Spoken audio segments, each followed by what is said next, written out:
Okay, I wanted to let you all know that there is an update on the Cirigilano case, the family of 4 that went missing last Sunday. If you haven't had the opportunity to see the video that I made about this family, I would suggest watching it right here. It's very interesting, to say the least. Normally, when I do an update about someone found, missing persons, it's very good. However, this one brought more questions than answers, for sure. And it doesn't sit well with me at all.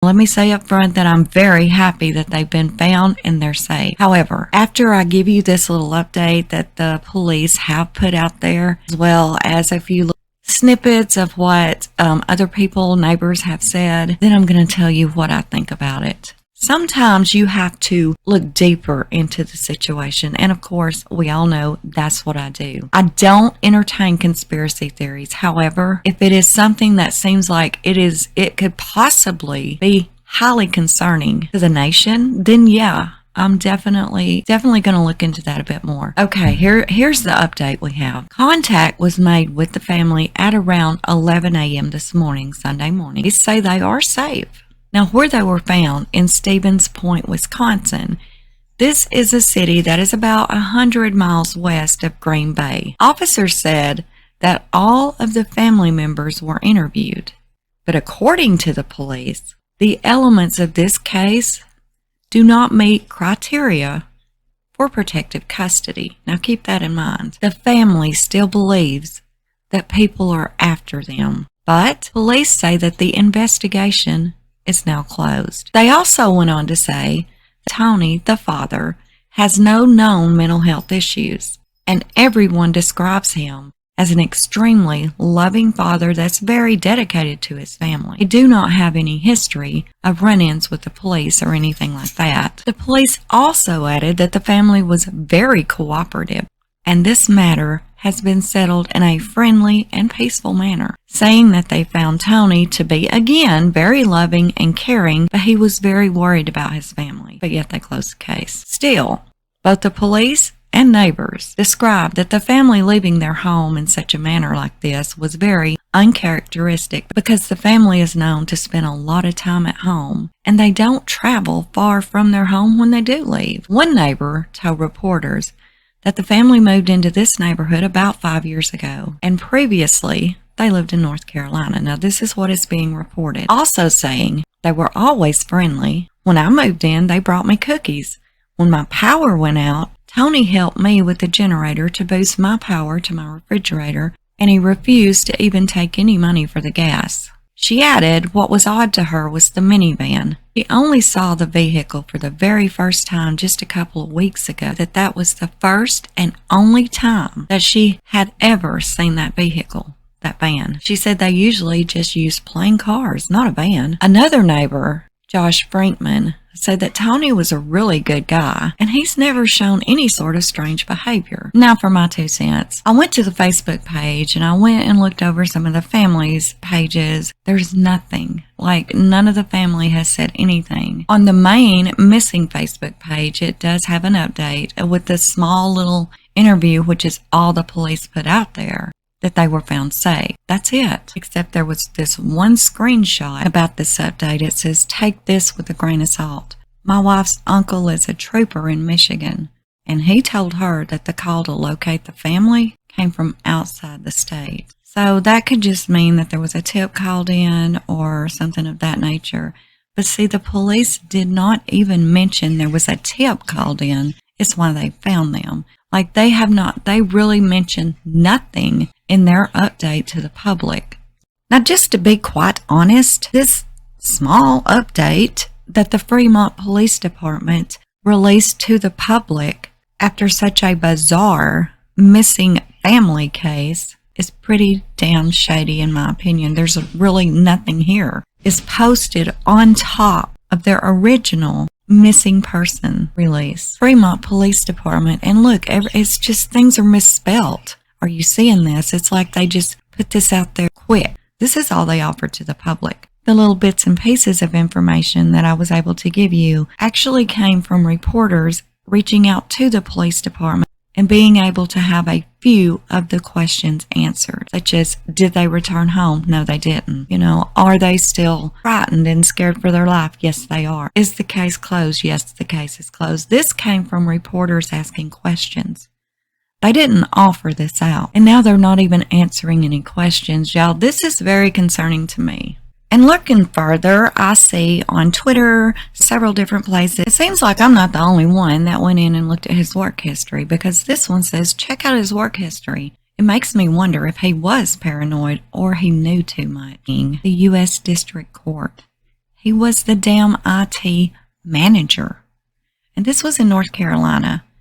Now, if you want to go further into the whole conspiracy thing, which I'm almost not even comfortable saying the word conspiracy because I do not entertain that sort of thing. But he did live in North Carolina at least from 2008 to 2013. He was the Assistant Director of Information Technology for the U.S. District Court, and he worked with them for 5 years. Also, do know that North Carolina is a pretty large military base there. I'm just saying it's a fact. And that I don't believe that the police department or even the media would have even put it out there that he had ever lived in North Carolina had that nanny not came out and said that's where they lived when she worked for them for 3 years. What they have not put out at all is that he is from New York. His family is from New York. And honestly, how can they just close a case when this guy said this? I need some police protection immediately. It is of vital national interest. It is related to September 11th, and people want to erase me from the face of the earth. I just need some help, and then the U.S. government will take it from here. I know this sounds crazy. You don't have instructions for this. Please send someone that knows Deeding and can talk to U.S. authorities, please. And please try to send Mr. Deeding, even if he has to be awoke from his sleep. It's that important, please. Yep, he's on right now. Now, when he used the word national interest, well, yeah, that's going to perk up a few ears, right? And then when they went on to say the family is safe and there was no reason for protective custody, but they're still afraid someone is after them and there's no mental health issues, okay, that doesn't go together at all. They didn't go back home, but yet they've got this minor child with them, 15 years old. The other one's 19. So obviously they ruled out mental health being the issue, or they would have had CPS at least take the one 15-year-old, correct? Possibly even the other one, seeing that he is autistic, and the dad still believing that their lives are in danger and refusing to go home. And they just left Suzette's mother there, and she has Alzheimer's, and she was disoriented, wandering through the neighborhood Monday night, trying to find a garage to go into with some pillows and a blanket to stay warm. They left all of their pets uncared for. Nobody finds this odd. And then for the police to say, well, the case is closed. You can't close a case and stop investigating a case when there's still a damn case there. There's still something going on. If you've ruled out mental health, then how can you close down the investigation that there's really something behind what this man was saying? Okay, I want to look at this news clip here, and it is a very small news clip at that, and one of the very few that has been put out by media. For one, we're going to start with right here when they were talking about they had noticed the family notice the vehicles here. Like, all of a sudden, it's like this house gets surrounded with undercover cars. Why is a fire truck there? And why is all these undercover vehicles at these people's house if they don't think anything is going on? Okay, well, let's listen to this a second.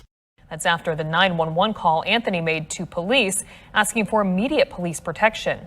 Police believe they left their home sometime Monday afternoon, leaving their family pets and grandmother behind. Was the fact that Anthony Cirigilano had called 911 last Sunday asking for that police protection and even mentioning the September 11 attacks. Now on Monday, the family's grandmother, who has dementia, also left the residence unattended to the point where a neighbor had to call police because she was wandering alone in the neighborhood.